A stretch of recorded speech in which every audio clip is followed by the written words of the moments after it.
Heraldil on uus auto. Talle meeldib väga hoolitseda oma auto eest. Heraldi abikaasa helistab suvituskohast. Ta palub Heraldit kiiresti perede järele tulla.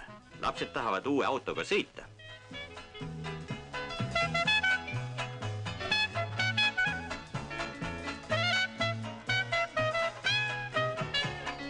Herald ostab 40 hobujõulise mootori jaoks odavat bensiini.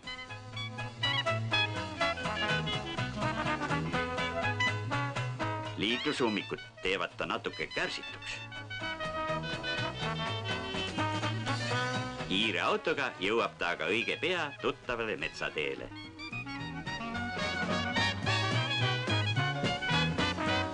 Kogu pere on elevil.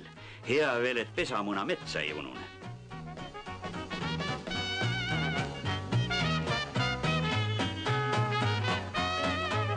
Ja ongi kodutee rataste all.